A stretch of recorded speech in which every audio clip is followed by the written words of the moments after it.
On this latest episode, we're going to be doing two reviews for all of you.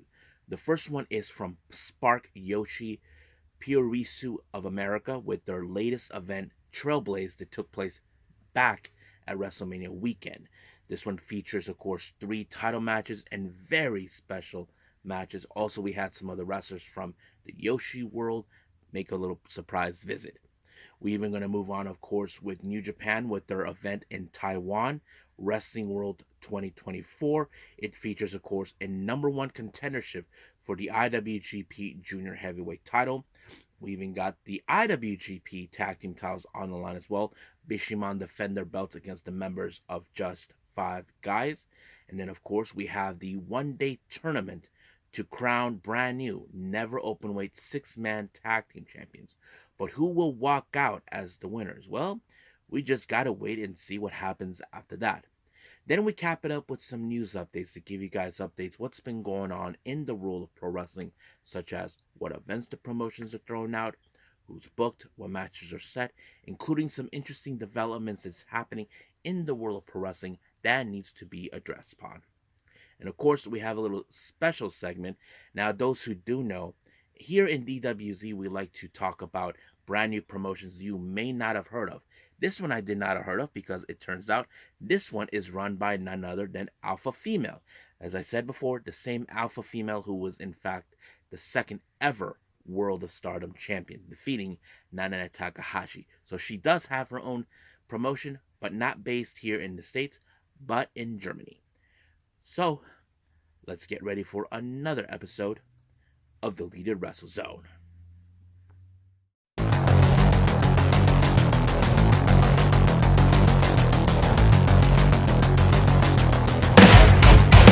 Are you ready? Get up, get up! Get up, get up! Get up, get up! Get up, get up! Get up, get up! Get up, get up! Welcome, everybody, to the Deleted Wrestle Zone. All things that is pro wrestling with AEW, NXT, New Japan Pro Wrestling, TNA, the National Wrestling Alliance, various promotions, wrestlers, matches, and championships. I am your host, Jay Rod here. So, if you are new to the channel, welcome. This is a channel where we do a lot of pro wrestling reviews from various promotions, not only here in the United States, but also in Japan, Mexico, Canada, Europe, the UK, anywhere in the world where pro wrestling is not as big, but it continues to grow. We also do discussion videos, talk about various topics such as the wrestlers themselves, the promotions, factions, storylines, whatever we want to talk about. We also do more news updates. If I'm unable to put it on this episode, I can put it on a separate video by itself. We also do real-timing news updates to keep you guys on alert if something has happened in the world of pro wrestling that needs to be addressed ASAP. We also do the Unagi Sayaka Watch and various other cool things as well.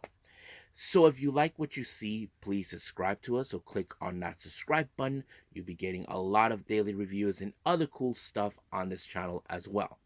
But if you like this episode, please give us a like on the like button or a nice comment in the description down below. Now, all introductions have set aside. So I say let's begin with our very first review, and I believe this one is from Spark Joshi Puroresu of America. So let's get started.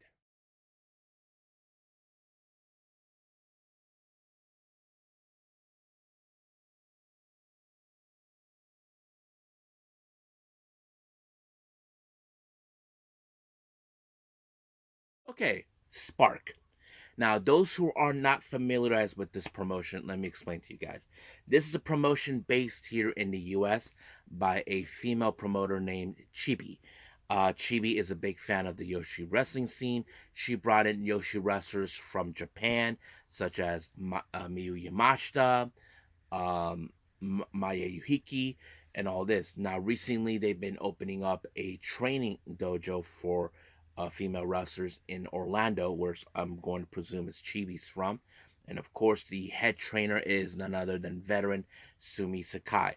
Now, they did have events that took place recently. It doesn't happen every month, due to the fact that many of these Japanese female wrestlers are always busy and everybody has.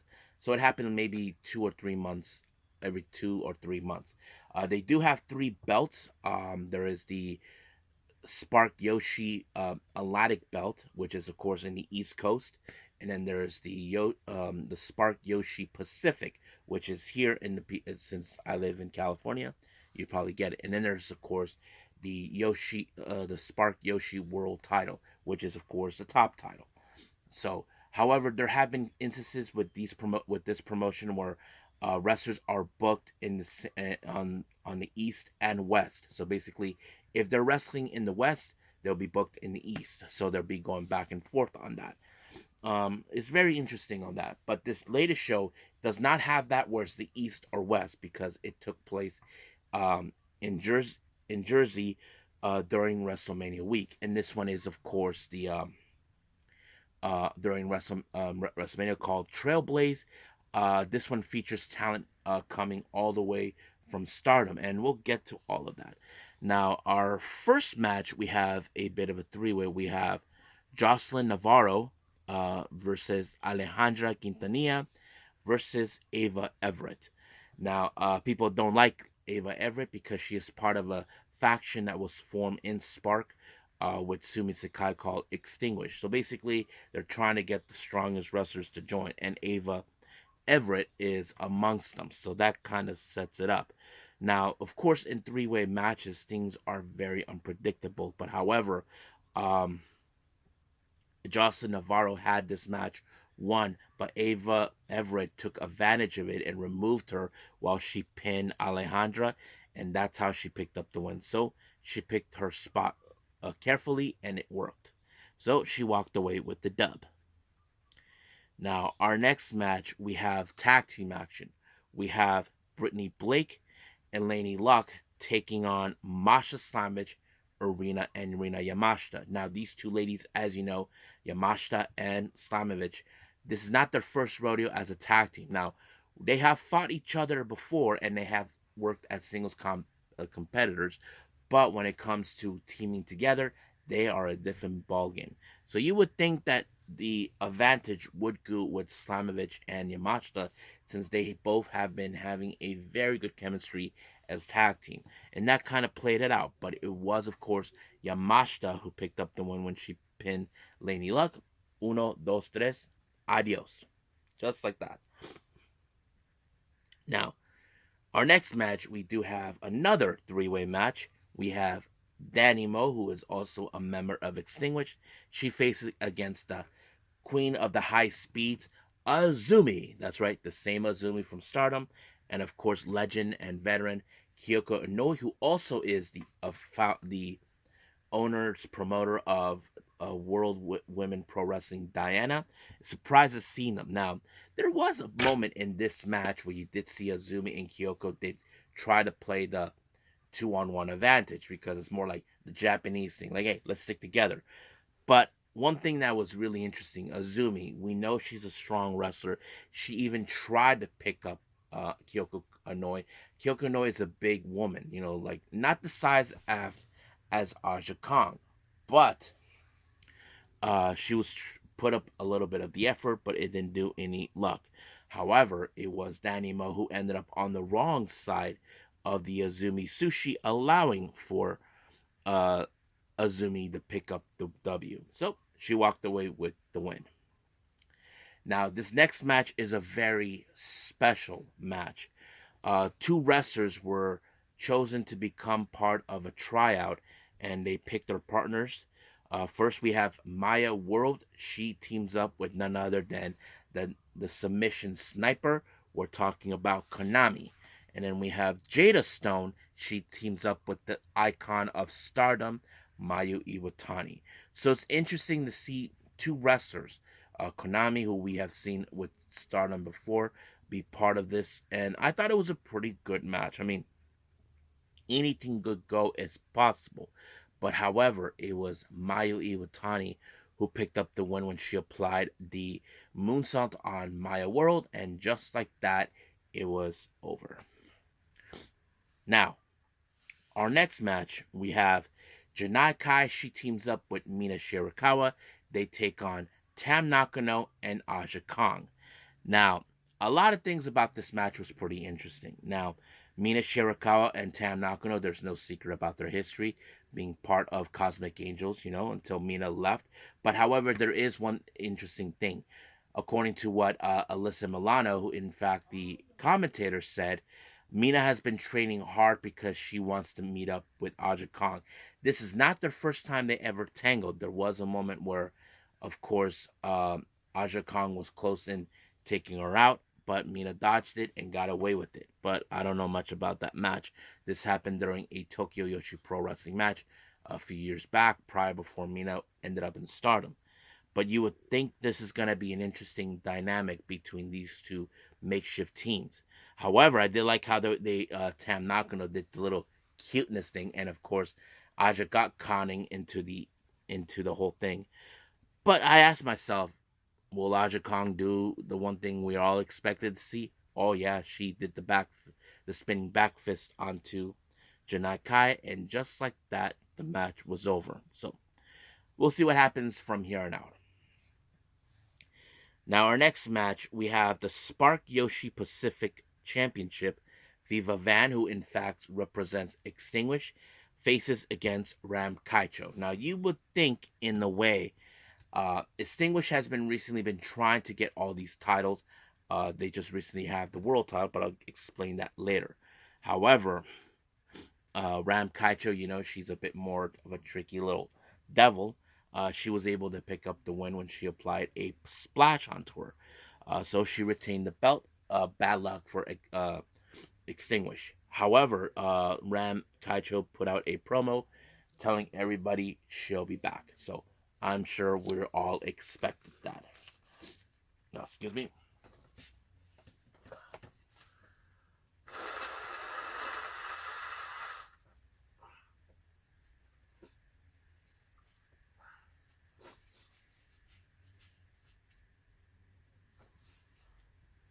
Sorry about that.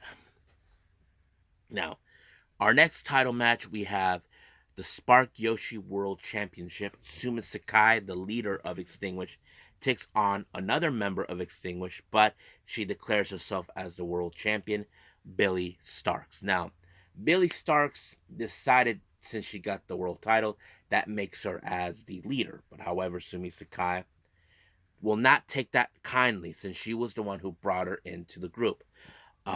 But you would think that this match was going to be interesting. It did. Not to mention, we have Danny Moe and Ava Everett tried to help out. But the most interesting thing is Sumi Sakai pulled an Eddie. That's right. If you guys know what I'm talking about, she pulled an Eddie. She tossed the belt she onto Billy Starks, and then she tossed herself into the ground. And referee saw that, and of course the match was called, and the title was exchanged to Sumi Sakai. Now, some of you would say, "Wait a minute, we'll just well, Spark has a different type of rule set," and of course, Billy Starks was not too happy about the results. Got just left, complaining. However, Sumi Sakai did put out a promo saying that uh, she would challenge any challenger, anytime, any day. And we did not expect this one. And that match turned out to be Starlight Kid. That's right. Starlight Kid showed up, issued the challenge. And you would think that this was going to be interesting. It did. However, Extinguish couldn't do anything about this match or anything. But Starlight Kid did beat her in a very short amount of time with the bridge suplex, and just like that, it was over. We have a brand new Spark Yoshi world champion, and Sumi Sakai, I'm sure she is not happy with this result. Now, our main event, this is the Spark Yoshi Pacific, with the Atlantic title. We have Vert Vixen, who's also a member of Extinguish. She takes on the current champion, Saki. Now, Sumi Sakai was trying to, how do I say, bring in Saki into Extinguish, but she said no. However, you would think that, of course, Sumi Sakai will try to do whatever it takes to have this belt in the side of Extinguished. It did not do any well, but however, Chibi, the owner and the promoter, who in fact was inside of Extinguished, decided not to help her. She helped Saki, which was very interesting. However, Saki did the Kawaii Buster, and just like that, it was over. However, during the post match, Chibi declared that she loves Sumi, but Saki has been more like a sister to her. So she sides with her. However, Saki told Chibi in her native language, telling her that she would like to do a collaboration with her in Japan, Colors and Sparks in June, and I made that official announcement about that in a news update, and of course it was going to happen. However, Sumi Sakai issued a challenge for the Atlantic belt, so we will see what happens until then. So I'm sure this is going to take place in Japan. So we'll just wait and see until then. Um, Even though, before I end this, some of you may question, have I seen the other shows? No, I have not. But I have to say, pretty good show. I like what they were doing. I like how they brought in some of the Joshi wrestlers. But hopefully, I get to see more of this. But for now, this is how I end it. I give this show a clean out of 8.75. No, yeah, no, 8.25 actually. But yes, it was a pretty good show. I liked it. It was a lot of fun. So we'll see about that. But at the moment, let's move on with New Japan Pro Wrestling.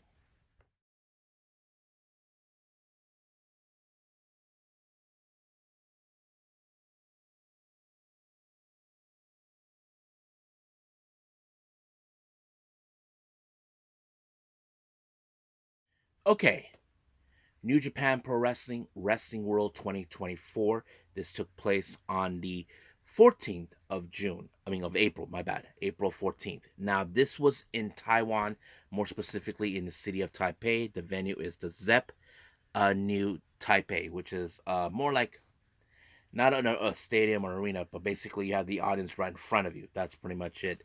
And the ring is inside a stage. So this was something interesting. However, the pre show, it started out with the wrestlers from the promotion called Puzzle. Now, those who remember this or not, Puzzle is part of the alliance of the Asian Pacific Wrestling Federation. This was an alliance that started a few months ago. It was announced, and it was interesting. However, two of their talents, named Axe Wang and Toyu, are the opener. Now, I don't know much about these guys, but I have to say, um, Axe Wang kind of remind me a little bit like Masahiro Takanashi from, of course, Choco Pro. Uh, Toyu, I don't know much about him, but I'll skip ahead a little bit. I think the match was pretty good, but it was Toyu who picked up the win with a somewhat modified version of the air raid crash and allowing himself to win. Now, our first match, this is, well, I say our first two matches are part of the one-day tournament for the Never Openweight six-man tag team titles. As you guys remember, Kaguchika Okada decided to relinquish the belt alongside Tomohiro Ishii and Hiroshi Tanahashi. So our first match, we have Bolton Oleg, Toru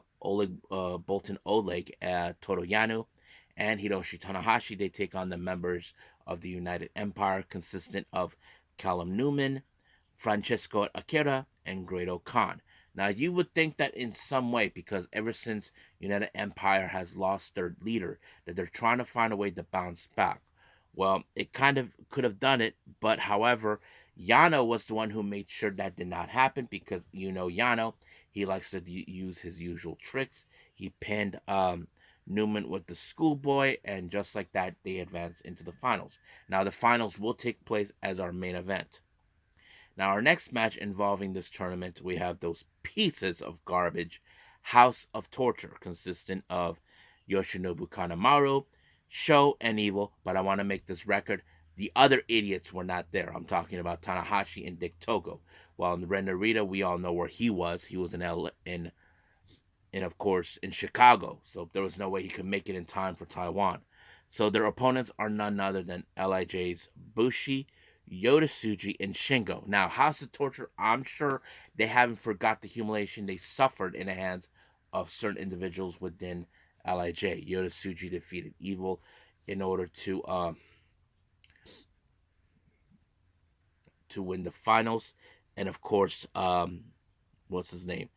Of course, Shingo defeated Evil for the Never Openweight title. So there probably going to be some interesting things going on. But however, I knew that there was going to be some unnecessary tactics by the House of Torture. Kanemaru spit misty a whiskey mist onto Bushi, and then of course Sho with his goddamn wrench, and then of course the shock arrow onto Bushi by Sho. So of course they're going to play some dirty tricks, and it did happen that way. Now our next match we have Shoma Kato. He teams up with El Desperado to take on Tiger Mask and Satoshi Kojima. Pretty good match. I mean, Kato, he did his pretty good job as a young lion, but I had that distinct feeling just by watching this that Kato will be the one to be the fall guy to take the this, and that's exactly what happened. While of course, Tiger Mask was the one who picked up the win when he applied the Tiger Drug, and just like that, it was completely over. Next match, we got the talent coming from Stardom. We have Hanako, who represents Empress Nexus Venus, taking on Oedo Tai's very own and our current um, Spark Yoshi World Champion, Starlight Kid, and she brought the belt with her. So basically, we saw that. But you would think that will Starlight Kid try to withstand? Don't forget, Hanako is a bit more taller. She's taller than Lady C. Uh, it did not stop Starlight Kid. Now, don't forget, Starlight Kid's years of experience have played out pretty well for her, and it kind of did. She actually applied a victory roll onto her. 1, 2, 3. It was over. Just like that. Now, our next match. This is a number one contendership for the IWGP Junior Heavyweight title. Now, don't forget, ever since Sho won this belt, he refuses to defend it. But two competitors plead their case. Of course, Kosa Fujita was the one who requested this, but Doki reminded everyone, I defeated Hiromu, so that makes me at the top of the line. So they decided, let's settle this in a number one contendership. So that's exactly what's going to be. Now, I think many fans were probably pulling out for Doki because many people say Doki deserves the most. And that's exactly what happened. He applied the suplex de la luna, allowing himself to win. And then Sho showed up and hopes he can take out Doki to soften him up until they meet, but it came up badly. So it was over. Sho got it coming. Now, our next match is one of two championship matches, the IWGP tag team titles. We have just five guys, the Firestorm, Yuya Uemura, and of course, Sanada. They take on Bishimans, Yoshihashi, and Hiroki Goto. I have to say, the match was great. I mean, we all often spoke about can Yuya Uemura pick up a good win. I mean, he's been making headway since his return to Japan. But unfortunately, that wasn't enough for him because he ended up being pinned by Yoshihashi, allowing for Bishamon to return the belt. However, I know Yuya Uemura would love to try it again, get another shot of these tag titles. So if I were him, I would possibly try to get involved in the World Tag League, which would be sufficient for him on that one. So we'll see. Now, our main event is the crowning of brand new Never Openweight 6-man tag team champions. We have, of course, those House of Torture doofballs taking on Oleg, Yano, and Tanahashi. But of course, they attacked them before the bell rung. Try to ensure they win. This is what they did. They tied Yano down because Yano has been known to do that. They belled the rung saying, "We won!" The ref's like saying, "No, we did not." They're a bunch of morons, I can tell you that. And then, of course, Yano somehow was able to set himself free. Thank God. And then, of course, Evil low blowed Oleg, as always, ensuring that this match will fall in his favor. But, however, it was Yano who did, and if Kevin Kelly was there, he would say, "My monitor!" That's right, he low blowed both Evil and Kanemaru. But that gave enough momentum for Tanahashi to pick up the win with the high five flow onto show, and just like that, our brand new Never Openweight 6-man tag team champions. And this is the first time a young lion actually picks up a championship. That's right. Don't forget, Bolton Oleg is a young lion, and he got his title. And they gave him a jacket because, don't forget, Yano and Tanahashi are a tag team. So it's pretty great.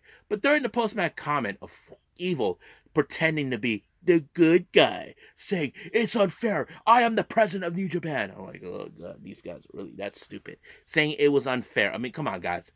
How's it torture? They try to get away with their dirty tactics. It did not do any avail for them. And now they were saying it's unfair that they won the tag belts. We'll see. We'll see. But nonetheless, we have brand new 6-man tag team champions.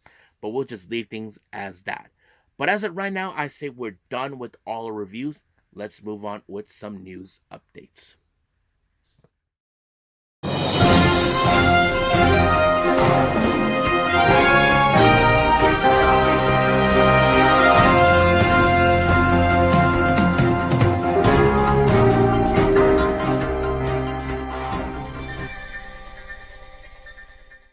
Okay, so welcome to our news updates. So let's start with updates with our promotions for their upcoming events. Now we have a majority with the GCW, so let's start with that. On, of course, for the How High show on the 20th of April, it was announced that Santana Jackson will be in action to take on Human Tornado. Weird name, but yes. And then, of course, the following day, when they head to the Albuquerque show, breaking GCW, Manswarner will be in action to take on Sam Stackhouse. And then, of course, they did announce for the annual Deathmatch Hall of Fame that will take place on June 1st. They announced for their number one inductee will be Abdullah the Butcher. So, very interesting person name.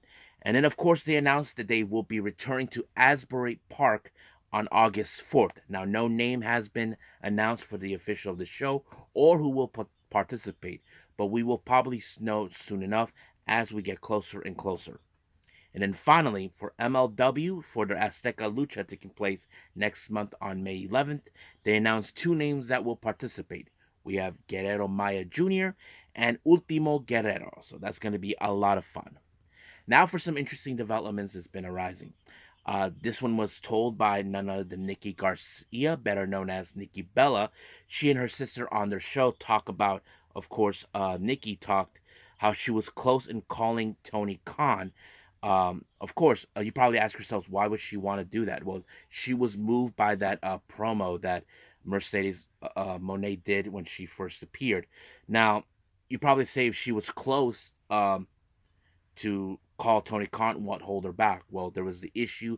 She was more concerned about not being around her son. And it's understandable. I mean, you don't want to be away from your son and all that.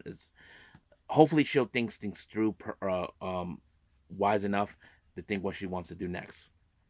Now, this was reported by PW Insider, Becky Lynch. As you know, WWE are making a point to ensure a new deal complete for Becky Lynch before her expired date. However, it is stated that she only has 8 weeks left.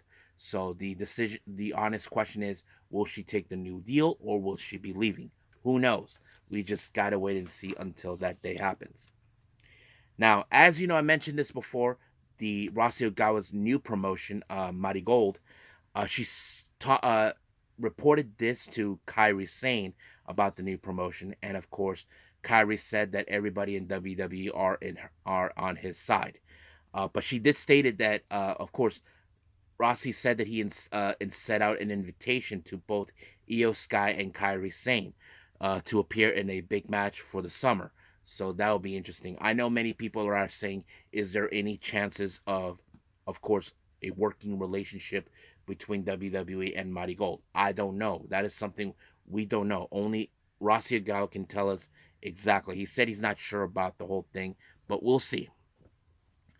Now, Sabu went on and made a very interesting thing. He called Vince McMahon a scumbag. Yeah, you heard this. He called him a scumbag. But he did say he gives him credit for making a lot of people rich. But still, to him, he is still a scumbag, and so is Johnny Ace. Now, this one was reported by Fightful Select. Ever since that All In footage was around, people were thinking and presuming about Tony Schiavone's reaction towards the video. People thought, oh, here we go again, just like the GCW. Well, Tony Schiavone, I have to say this, and I like to say to these people, excuse my language. Tony Schiavone was so like, you gotta be fucking kidding me. His reaction over the video had nothing to do with it. Look, he's already surpassed the whole thing. He's saying this, guys, I'm done with this whole thing. This is not WCW. He said it. It's on the interview. He just did that reaction because he's selling the story. Don't forget, the Bucks, they have a problem with Tony Schiavone because they're feeling he's not showing respect. That's the whole point of the story. Stop bringing shit that does not involve back in WCW. You're trying to say it's over. Even Tony Schiavone says, you people are saying just because this footage is over, you don't know Jack. That's what he's saying. I have to say, Tony Schiavone's right. Stop believing what you think this footage is all about. So, in the words of Zack Sabre Jr., if you guys think that way, that just because Tony Schiavone had a different reaction, then you guys are nothing but a major dickheads. That's what I think. That's right. Zack Sabre Jr. likes to call people dickheads. I call those who believe this footage is saying something like, thank God AEW's done. No, you're a bunch of dickheads. Trust me. You are. So, I think we're done with our news updates. I think it's time to unveil a brand new promotion I did not know existed, but I think any of you are known. So let's talk about that a little bit.